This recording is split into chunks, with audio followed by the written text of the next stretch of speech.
way to think about it. There's people driving by right now unconsciously. And most of the time they're safe. They get to an end of a journey and some people think, I've actually forgotten the journey. Particularly with repetitive journeys, they get there and they think, wow, where did that journey go? And that's because people are driving unconsciously and, you know, that's just what we do. Speaking is an unconscious process. When did you last think about your vocal cords? They're there. They're there. And yet, when did you last think about using your vocal cords? You haven't got to. You use them unconsciously. Almost everything we do is an unconscious process. So, the unconscious mind really is, in a way, the master or mistress of our lives. So if we can get good communication between the conscious mind and the unconscious, then we can really achieve what we want in life. It's fascinating when you talk to people who've had dreams or goals. A lot of the time you'll find that these people had their dreams as goals as children. They was actually saying to themselves, when I grow up, I'm going to make a difference in the world. I'm really going to be, I'm thinking of Mother Teresa, someone like that, you know, she really wanted to make a difference in the world being a small child. I know someone who became a very highly successful surgeon, and they decided that about the age of 5. They said, when I grow up, I'm going to do operations. And they did that just because they'd been given a toy when they was a child where you could put these little pincer things in and pull bones out without setting off an alarm. And they thought, well, I'm very good at this. When I grow up, I'm going to be a doctor or a surgeon. And they now are. They're like they're a top registrar, working with children who have tumours in the brain, and they're very specialist at removing them. So, when the unconscious mind is on our side and understands the communication of the conscious mind, because sometimes the communication we get from the conscious mind can either be just, you know, a little bit vague, like, I want to be successful. The unconscious mind might think, yes, you are successful, you're breathing, you're eating every day, yes, you're successful. Unless the conscious mind says, oh, no, my gauge of success is that I'm driving such and such a car, or my gauge of success is that I'm meeting 10 people a day, the unconscious mind will just think, oh, well, you are being successful. So sometimes you need to give the unconscious clear instructions, and then it will follow those instructions. So sometimes you just need to tune in to your unconscious. And one way I can tune into my unconscious is by creating what are called idiomotor movements. So I'm actually demonstrating that by this finger flicker, as you can see it. This finger here. It's called idiomotor because I hold an idea in the mind, that's the idio part of it, and then the motor part of it is the actual movement. So it's been found that by even wiring someone's hand up or arm and getting them to imagine throwing a tennis ball, even though their arm may seem to be completely still, there will be a certain amount of activation in those muscles when they're thinking about throwing something. In fact, they're now even saying, wouldn't it be wonderful if it gets to be proved to be true, that you can sit at home and imagine growing big muscles.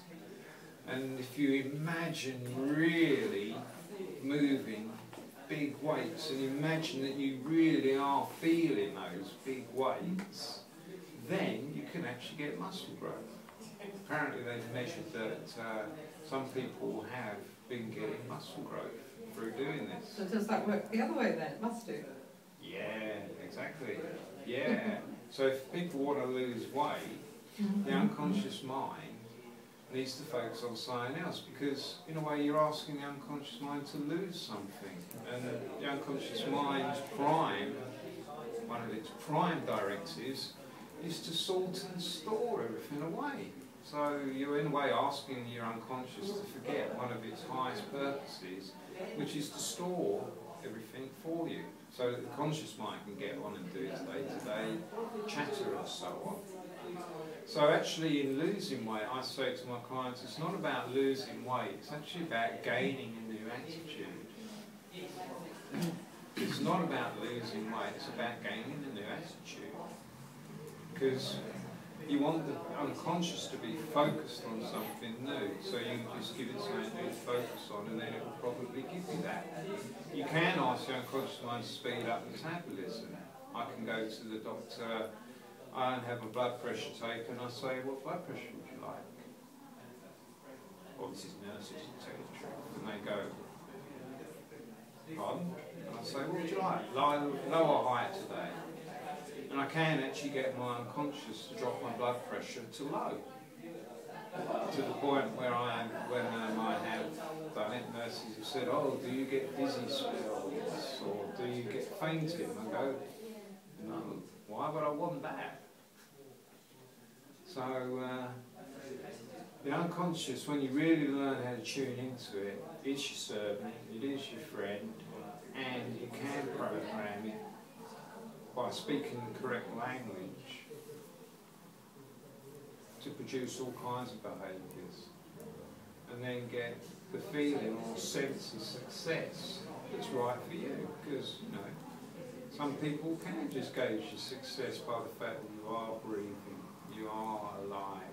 I think that is a successful thing to do. Or you might want more, and if you want more, you might want to bang on the gong of life and ask me some questions, because anyway, I've finished my talk and I'm open to questions. If anyone's got any questions about anything to do with the unconscious or conscious, give them to me. I'm willing to listen. So you can really lower your blood pressure? Yeah. Yeah? I can, yeah. And you can make it higher too? I can, yeah. Yeah, I prefer to get it to go lower. How long does it take to learn this technique? Well, that's dependent upon part of your unconscious. Now,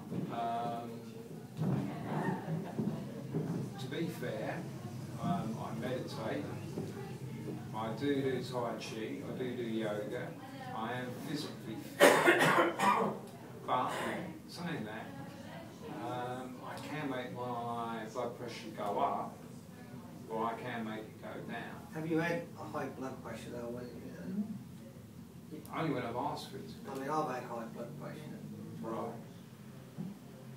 Well, how long have you had high blood pressure for? Pardon? How long have you had high blood pressure for? Well, quite a while actually, but I mean, I got it done now by tablets. Right. But I don't know how long. I mean, I might have it longer than the first time I went to the doctor. And Yeah. Started. Well, I would say you could certainly begin to make changes in your blood pressure almost instantly. What you need to have, though, is that to be continued. Now, what that means is actual or physical organic changes to occur in you. And physical organic changes take a little while longer than just alterations, because you know, you get organ regeneration, you get skin regeneration, the line in your mouth's replaced every day, for instance, and your unconscious mind knows how to put that back. There's certain organs in the body where the cells are replaced over a period of weeks and months. So by connecting with the unconscious, you can ask it to increase blood flow, increase artery expansion, or decrease vein size, constriction, and it will do all of that, whatever's necessary to maintain the blood pressure at the way that you want it to be. But that is dependent upon the factor of setting up communication the unconscious, which you can learn by creating these ideomotor signalling. You can actually amplify it with a biofeedback mechanism. Some of you might call it crystal on a chain, but I call it a biofeedback mechanism. So all this does is, see it flickering already, that's the ideomotor movement translating into the chain, creating that movement, and I've now set up what I would call a yes signal for communicating with the unconscious. Wow, quite a big yes. I think it's good to say yes. So part of it is training yourself to be able to set up that communication and then asking the specific questions of the unconscious for what it is you want to achieve. So if you've got, for instance, a good record already in your past history of having a low blood pressure, you can ask your unconscious to return to those times. There's been research done on this where people who are fairly elderly, who are living in homes, for instance, they took them to other homes and they put around them pictures associated with their childhood, played the music associated with their childhood, and within a week they had 90% more mobility, they had 90% more vitality and youthfulness. And that was just by making external changes. So when you get the unconscious alongside that as well, you can imagine what kind of changes can occur. So bottom line is change can happen, especially when you talk to the unconscious in the right way.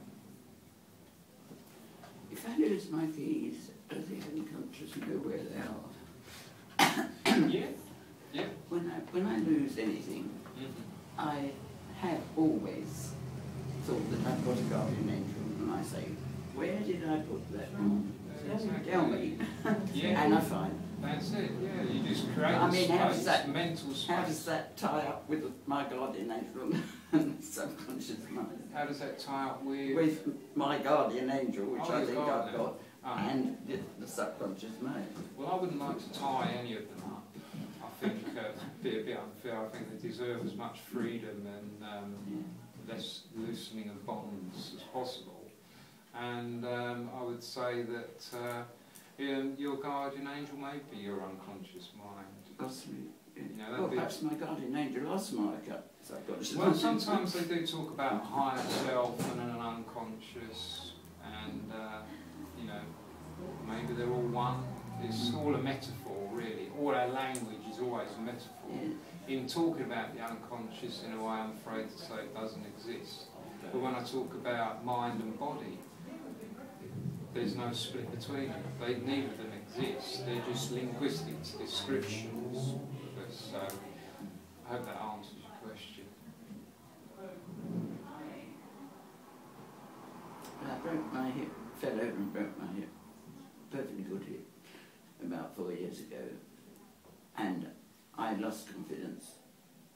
And I now don't walk as well as I did the year before I broke my hip.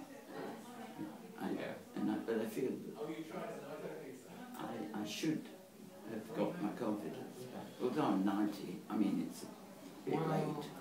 But, I wouldn't say it's too late.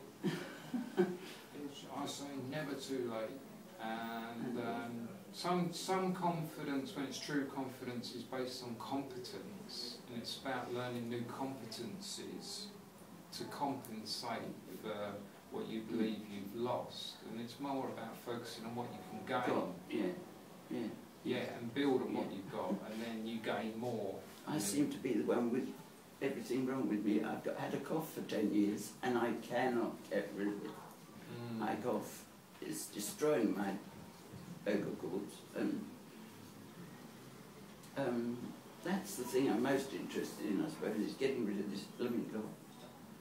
Yeah, well, it's difficult for me to answer that succinctly right now, but some of it might be a case of taking something herbal, it might be a change of diet, for instance, but certainly the unconscious mind would play a part. Okay, I'm really sorry, but I know the next speaker's dying to get in here, so